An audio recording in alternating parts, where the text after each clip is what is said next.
To talk about specifics and valuations of the equity market, let me now bring on board Pankaj Tibrewal, Senior Vice President and Fund Manager with Kotak Mutual Fund. Pankaj, good afternoon. Thank you for joining us. Pankaj, do you think we are going through this phase of the market where fundamentals are lagging and liquidity and technicals are really dominating?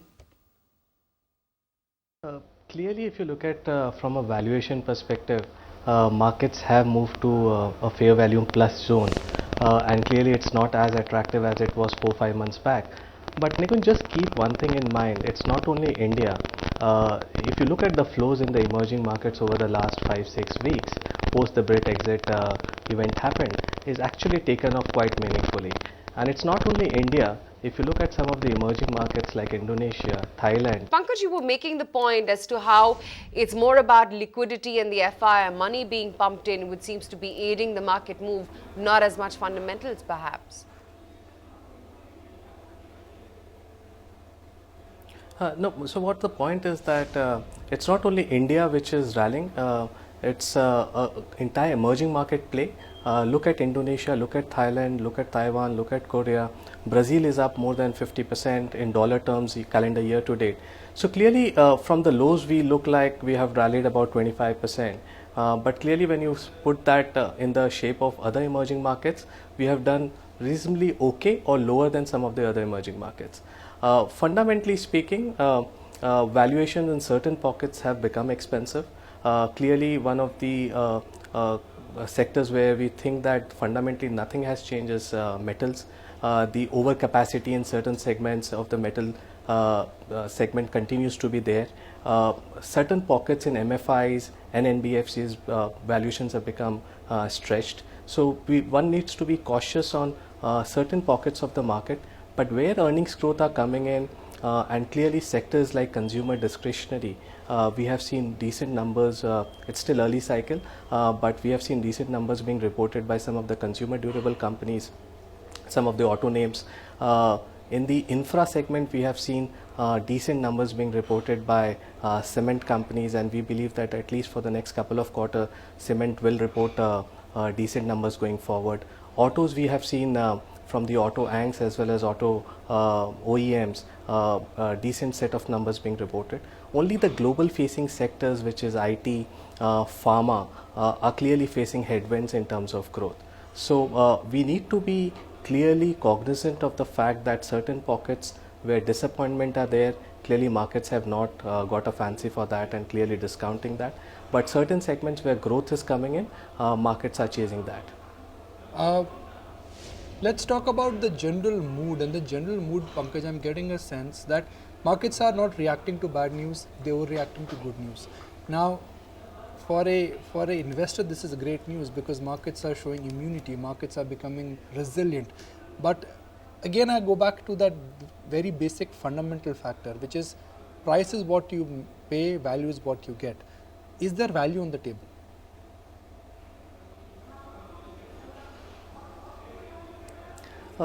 Clearly, if you look at the broader headlines valuations, clearly one would say that valuations are not there. And clearly valuations are expensive or moved from fair value zone to fair value plus zone. But keep in mind that whenever you are coming out of a depressed earnings situation in many sectors, headline valuation at the start looks very expensive. But as the earnings start normalizing and predictability in that earnings starts coming in, market starts giving slightly higher multiple than what they have given in the previous cycle. So clearly we are seeing that. We are not seeing across the board transition happening or where every company is rallying. And one shift, Nikunj, if you look at for the last 7-8 years, market had a fancy for very high quality stocks. Even growth was not there. Last 2-year returns came from just PE expansion. But in the last 5-6 months, some of the very high quality companies where growth has disappointed or growth has not come in as expectation or what market was pricing in, those stocks have not rallied in. And only those stocks where even growth is coming in and high PE valuation, market is rewarding somewhat more than that. So clearly we are moving from a stage where for 7-8 years post global financial crisis, the love for high quality stocks as represented by high ROE, high cash flow generation is moving somewhere to growth at reasonable price. and that reasonable price could be looked at from a PEG ratio. So clearly one of the consumer durable names in our portfolio, the headline valuations looks at 25x 1 year forward earnings, but the earnings growth has been 70% and the PEG ratio is definitely less than 1. So it's that I think markets is clearly discounting, and obviously I have told that there are certain pockets where excessive valuations are there. One needs to be cognizant of that, and we are taking complete cognizance of that factor. I was scanning through your portfolio, and your current portfolio currently is a mix of both economy and consumption.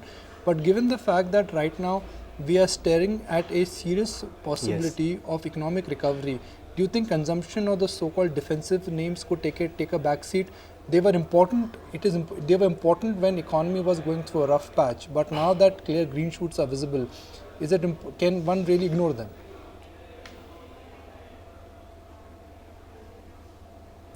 So if you clearly look at the portfolio constructor's growth at reasonable price, we have clearly avoided financial leverage from the portfolio completely. The second theme which we are playing is that consumer discretionary will do extremely well. And there are 3-4 thoughts behind that process. So one, we believe that the inflation has been tepid and clearly the purchasing power of the consumer is increasing. Seventh, pay commission will give more money in the hands of consumer. Hence, our belief is that over the next 12 to 18 months, discretionary consumption will take off and escalate further. Third, if you look at rural, which has been in downturn for the last couple of years, probably good monsoons is probably the early signs where rural starts recovering. So that's where consumption is, or the consumption orientation of the portfolio is. It's not more towards staples, it's more towards the consumer discretionary part, which we believe will escalate over the next 12 to 18 months. The second, if you look at the portfolio is quite overweight on cyclicals, mainly the industrials as well as the financials and cement. And we believe that at the margin economy is trying to turn around. There are early green shoots, and the best way to play is through the early cycle plays. Hence, we are not really positioned ourselves in the cyclical part towards the late cycle play, which is the equipment supplier to power plants, but we are more positioned towards the bearing companies, towards the pump companies, towards the consumables, and we believe that which are linked to production cycle can do extremely well as the capacity utilization starts rising. So that's the portfolio construct on consumption as well as cyclicality, and we believe that the portfolio is pro-cyclical and portfolio is positioned towards a cyclical recovery in the economy. Find us on Facebook at facebook.com/etnow and don't forget to click the like button. You can also follow us on Twitter at etnowlive. To stay updated with all our programming, hit the subscribe button on our YouTube channel by logging on to youtube.com/user/etnow.